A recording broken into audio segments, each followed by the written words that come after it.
ফাজাইলে তাবলীগ, পৃষ্ঠা নাম্বার 11, প্রথম পরিচ্ছেদ। বরকতের জন্য আমি আল্লাহ তাআলার বরকতময় কালাম হইতে কিছু আয়াত তর্জমা সহ পেশ করিতেছি। এই আয়াত সমূহে সৎ কাজে আদেশ করা সম্পর্কে তাগিদ ও উৎসাহ প্রদান করা হয়েছে। ইহা দ্বারা অনুমান করা যাইবে যে আল্লাহ দরবারে এই কাজের ইহতিমাম ও গুরুত্ব কত বেশি, যে কারণে নিজ কালামে পাকে বারবার বিভিন্নভাবে ইহাকে উল্লেখ করিয়াছেন।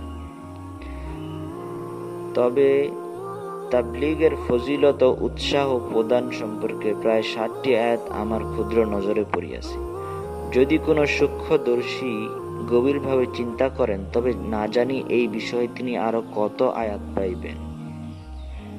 সমস্ত আয়াত জমা করিলে কিতাব অনেক দীর্ঘ হইয়া যাইবে বলিয়া মাত্র কয়েকটি আয়াত এখানে পেশ করিতেছি।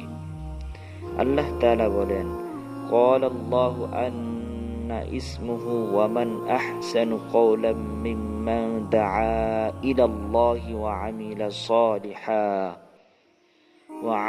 সালিহান ওয়া ক্বালা ইন্নানী মিনাল মুসলিমিন।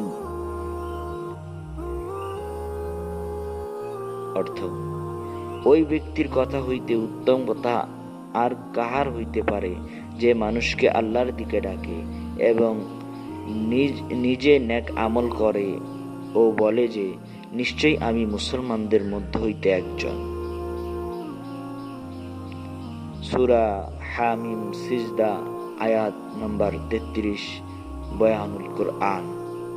আজকের জন্য এই পর্যন্তই দর্শক। আগামীকাল আবার পাচ্ছেন 12 নম্বর পৃষ্ঠা।